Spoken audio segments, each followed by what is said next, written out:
la fille d'un ancien Premier ministre dans les pas des rois de France. Alors qu'elle présente actuellement quelques-unes de ses œuvres dans le Palais des Papes, à Avignon, au sein d'une exposition intitulée Palazzo, Eva Jospin va investir un second lieu qui a marqué l'histoire de l'Hexagone.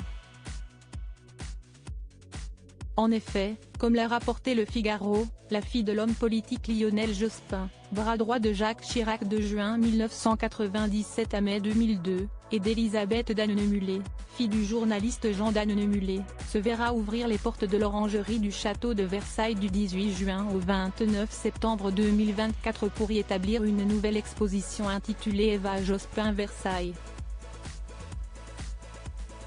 Dans cet endroit d'exception, où se plaisent des orangers du Portugal, d'Espagne ou d'Italie, des citronniers, des lauriers roses, des palmiers ou encore des grenadiers parfois vieux de plusieurs centaines d'années, l'artiste plasticienne de renom va entreposer une broderie de 350 mètres carrés et de 105 mètres de long intitulée Chambre de soie.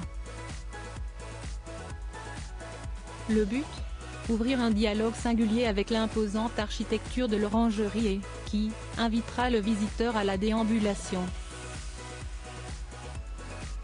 Cette somptueuse fresque de textile, inspirée par la salle aux broderies du Palais Colonna de Rome ainsi que par l'œuvre classique Une chambre à soie de Virginia Woolf est élaborée à partir de morceaux de soie, de coton et de jute aux diverses nuances. Bref, une invitation à la poésie enchanteresse qui promet aux curieux de vivre un rêve éveillé. Supérieur à qui sont les enfants des anciens premiers ministres ? Le début d'une rêverie et d'une promenade mentale invitée sur les ondes de France Inter en juillet dernier, Eva Jospin s'était penchée sur l'ADN de son œuvre, gravitant autour de l'organique et de l'onirisme.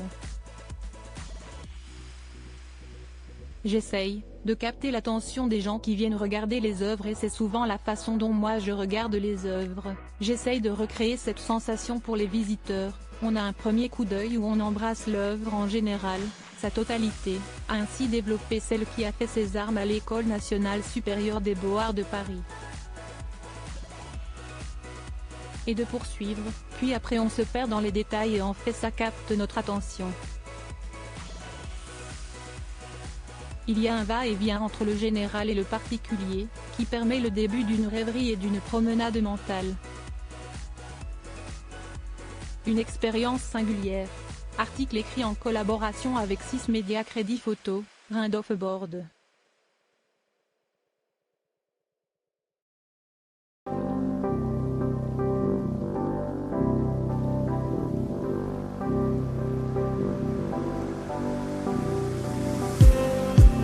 Just need